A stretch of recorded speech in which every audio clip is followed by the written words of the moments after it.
Hey guys, this is Agent Spookstorm, and I'm not going to do that voice for any longer because I think if I did, I would get my head chopped off in real life too. So today, we are here to celebrate the 1-year anniversary, almost, minus 3 days, of the Halloween mashup patch. And I am on Bedrock Edition right now, yes, which might be surprising to you because if you notice, the sky is orange. Not blue, not half orange and half blue, fully Halloween-y orange. And that is just one of the great features we are going to talk about in this video today. But before I go over everything, we've got to show you how it looks without the patch applied. Now, for full disclosure, I am also using Java aspects alongside the Halloween mashup just to demonstrate how the icons are also not fixed without the patch. But we have lost our wonderful sky, we have lost the colorful clouds, and we have a lot of other worse things which I will go over piece by piece. First off, the piston arms. What is this? Why does it look like this? Who did this to the pistons? The pistons are being fixed in this update. Also, if we notice a few of the new animated blocks added, such as warped stems and skulk, which is over here, just use the default animation, which, it's not tweaked to actually match the texture, so it ends up looking very weird.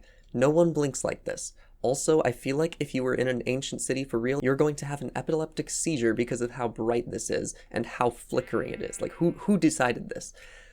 The warped stems are also just kind of constantly blinking, which is fine, but like, they just don't look like they're having a good time, so I'm gonna patch that up. The seagrass is also fading in its animations, which is kind of hard to tell, but it doesn't look as good as it could. And of course, once again, the sky does not look right at all. So back in the game, back with the patch applied, now we can talk about how I fixed all those issues I just highlighted. For starters, the sky. So how did I fix the sky? Well, I did something a lot of people were saying I should do, which was add a cube map to the world, which is basically a skybox that applies over fog and over the default sky and replaces it. So yes, the sky is now correct. However, it doesn't come perfectly. In fact, if we set the time to night, you'll see that the sky is still bright orange. Now, this is kind of a cool effect, and I honestly really like how it looks, especially with the silhouetting in the background, but it does make it kind of hard to tell when it's actually turning to night. So let's set it to 13,000.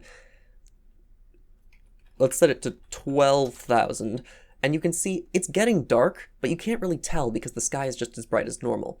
Also, there is a very distinct lack of sun, stars, and moon with this sky enabled.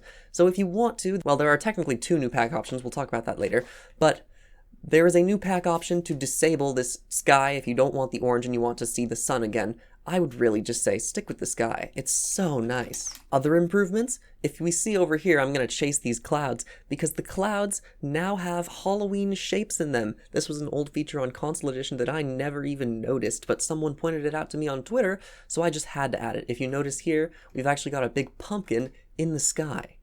I really, really like that touch. Those piston arms, which were so horribly untextured before, now actually have texturing on them. I just used the side, like how pistons are supposed to look, instead of using whatever that was before. So now the pistons are not just weird globs of nothingness. The seagrass now transitions instantly between animation frames. The kelp still fades though, which I just matched how Console Edition did it because that's where these textures all came from. The stems, I quite like the stems. So now the stems just have their eyes open most of the time and blink every once in a while. The crimson and warped actually alternate, so it'll be crimson, then warped, then crimson, then warped, and it's fun, right? Because now they blink randomly instead of just blinking all the time constantly. Skulk was a bigger challenge to fix because this is not just a set of eyes, this is 5 eyes, plus the veins also have eyes, so I had to figure out how to do this, and in the end, I created basically a whole new texture for it, where it now blinks 1 eye at a time, and fortunately, it should not be giving anybody an epileptic seizure anymore, because it's a lot more controlled, and also, they act like how people actually blink. They don't just constantly blink on and off. I think this is a massive improvement personally, but if you don't like it, you have a way to disable it, which we will talk about, once again, later. There have been some other tiny improvements in this update that I didn't even point out before. Obviously, the icons have been updated to 1.19, so mud brick walls now look correct even with Java aspects applied. The crosshair in the center of the screen is now solid, so it doesn't like turn weird colors when you look at water or clouds or the sky. Creative inventory tabs now use icons from Legacy Console Edition instead of from Bedrock Edition. This just brings it in line with console aspects. And a bunch of other little tiny menu changes have been applied too. For example, one that I really like, all the mine coins in the marketplace now say M in a carved pumpkin.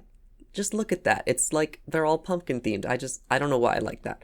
The achievements button also uses a Halloween potion instead of a normal potion. And finally, the texture that appears around the name of an item is now sized correctly. Before it was way too big on the bottom, and now it actually looks nice. But this cool orange sky and all these other random things that I've added in this update are not the end, because in fact there's another huge feature that I've neglected to show you until now. So let's go enable that, because there are actually 4 subpacks in the pack now, so let's go over them. There's the normal one, which I was just showing off, the Halloween 2015 mashup style textures, or Halloween 2013.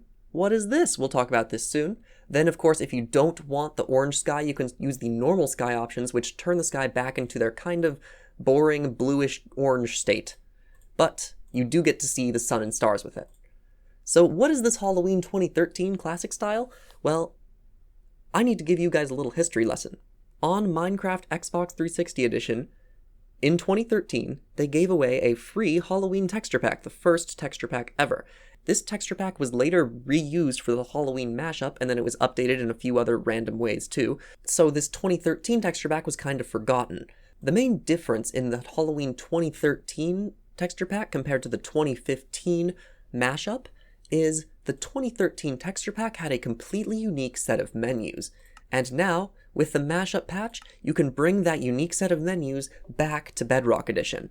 As you can see, the main menu panorama has been completely overhauled. It is now a view of the Nether, and if it spins around enough, you'd actually see that it has the Nether house from the mashup world in it. As you can see, every single menu in this game has been overhauled to use the new purple-green color scheme, like Joker colors, I guess? And this extends to, of course, in-game, containers. Just about everything in the menus of this game has been changed by the Halloween 2013 subpack. See, my hotbar looks different, my creative inventory looks very different. If we open, say, I don't know, like a smithing table, oop, it's different. That's still orange. I will fix that. Point is, every single screen in the game has now been redone with a brand new color. And not just color, but like texture in some situations too, especially with, say, the beacon, where now it's just a completely new screen, basically. And these are, of course, the original textures from the Halloween 2013 texture pack on Console Edition. What else does this pack do, though? It does a few random things. Remember how I told you could turn off the animations? Well, when the Halloween 2013 texture pack came out, nothing was animated. The red flowers and yellow flowers were actually completely still. So, they're still here too. So, I also made the skulk still and not blink. And I made the stems completely still and not blink, just to keep in the spirit of the original Halloween texture pack. A few other things don't move either, like cacti. See, they just kind of have their mouth open all the time. Glowstone also doesn't look around and blink anymore. It seems like a lot of the animations in this pack are just blinking, actually. And this actually answers one of the big mysteries. In the first 2 Halloween mashup patch videos, I added a lot of stuff that I was like, why would they change this? Because if you remember, wool had a bunch of different textures in the patch, and stained glass had completely unique glass for each type. Well, it turns out the textures that were originally ported to Bedrock Edition, the ones that I had patched before, were actually from the Halloween 2013 texture pack. So what the developers did is they ported the Halloween 2013 pack to Bedrock instead of the Halloween 2015 pack. That is also why grass looks like this.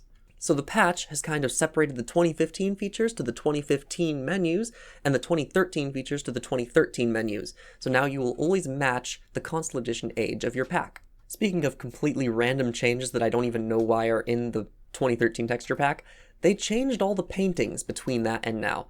So all the paintings depict new Halloween monsters, or new situations, and they're just completely different than the Halloween mashup pack that came out later. Just like, see, everything is different for some reason, and I don't understand why, but it is cool that you get a new set of paintings if you're using the 2013 option.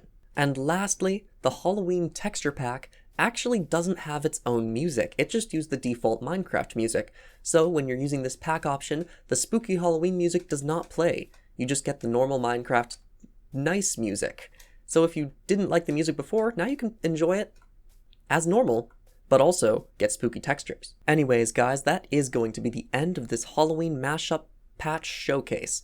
This is probably going to be the last update because it is just massive and it covers about everything I ever wanted it to. We now restore the 2013 texture pack. We now have all the fixes we could ever want to the 2015 texture pack, including the sky, which was the holy grail for quite a while. And we even have wonderful menu panoramas featuring the Nether or the Overworld respectively, depending on which pack you have applied. So, thanks for watching, and have a happy Halloween!